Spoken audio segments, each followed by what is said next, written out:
வணக்கம் ஃப்ரெண்ட்ஸ். இலக்கியா சீரியல்ல நம்ம ரேவதி அம்மா கேட்குற கேள்விக்கு நம்ம இலக்கியாவால் பதில் சொல்லவே முடியல. என்ன இலக்கியா, நான் தான் கௌதமோட அம்மான்ற விஷயத்த உன்னை சொல்ல சொன்னேன், ஆனால் இன்னும் நீ சொல்லவே இல்லை. எதுக்காக இந்த சைடு வரவே இல்லை? நான் இந்த மாதிரியெல்லாம் கேட்குவேன்னு சொல்லிட்டு என்னை பார்க்க வரலையா அப்படின்னு சொல்லிட்டு நம்ம ரேவதி அம்மா ரொம்ப கோபமாக நம்ம இலக்கியா கிட்ட பேசுகிறாங்க. நம்ம இலக்கியா ரொம்பவே மனசு கஷ்டப்படுறாங்க. இங்கே பாருங்க, இந்த மாதிரியெல்லாம் பேசாதீங்க, நானும் ட்ரை பண்ணிட்டு தான் இருக்கேன், நான் யாரு கூட தான் நான் ஓடியாடுறது அப்படின்ட்டு நம்ம இலக்கியா நினைக்கிறாங்க. அதுக்கப்புறமா இது எல்லாத்தையுமே பார்த்தீங்கன்னா வசந்தும் பார்த்துறாங்க. என்னக்கா ரேவதி அம்மா தான் கௌதம் மாமாவோட அம்மாவா அப்படின்னு சொல்லிட்டு கேள்வி கேட்குறாங்க. இங்கே பாரு தம்பி, இந்த விஷயம் உனக்கு தெரிஞ்சிடுச்சு, இந்த விஷயத்த யாருக்கும் எந்த காரணத்துக்கு ஒன்றும் சொல்லக்கூடாது அப்படின்னு சொல்லிட்டு நம்ம இலக்கியா வசந்த கிட்ட சத்தியம் வாங்கிட்டு இருக்காங்க.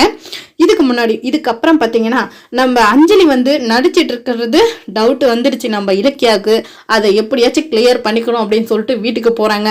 உண்மையாலே இந்த அஞ்சலி பாய்சன் சாப்பிட்டாங்களா அப்படின்னு சொல்லிட்டு செக் பண்ணுறாங்க. டஸ்ட்பின்ல பார்த்தீங்கன்னா ஒரு பாட்டில் உடஞ்சிருக்குது.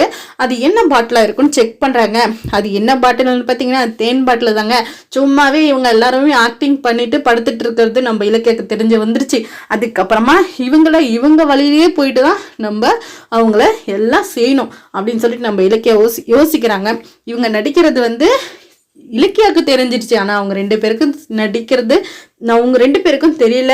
ஆனால் அவங்க ரெண்டு பேரும் சாமர்த்தியமாக நடிச்சுன்னு இருக்கிறோண்டா அப்படின்னு சொல்லிட்டு நினச்சிட்டு இருக்காங்க. நம்ம இலக்கிய பற்றி கொஞ்சம் கூட அவங்க தெரிஞ்சுக்கல. நம்ம இலக்கியா யாரு அப்படின்னு சொல்லிட்டு நம்ம இலக்கியா பார்த்தீங்கன்னா இப்போ ரேவதி அம்மா விஷயத்தை எப்படி சொல்ல போகிறாங்க அப்படின்றது தான் பெரிய விஷயமாவே இருக்குது.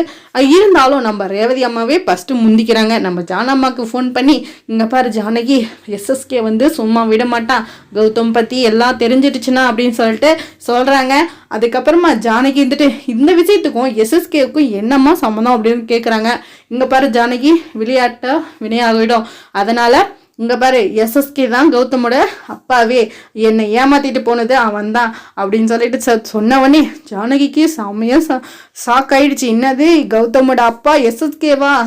என் மகனை நீ தான் பிரிச்சிடணும்னு பார்த்தா இப்போ எஸ்எஸ்கேவார் ஒரு பக்கம் வந்துட்டானா அப்படின்ற ஷாக்குங்க நம்ம ஜானம்மாவுக்கு.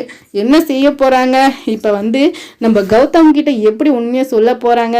அது ஒரு விஷயமே பெரிய விஷயமா இருக்குது. வாங்க என்ன நடக்குன்றதை பார்க்கலாம். இந்த வீடியோ பிடிச்சிருந்தா லைக் பண்ணுங்கள், கமெண்ட் பண்ணுங்கள், மறக்காம சப்ஸ்கிரைப் பண்ணிக்கோங்க ஃப்ரெண்ட்ஸ்.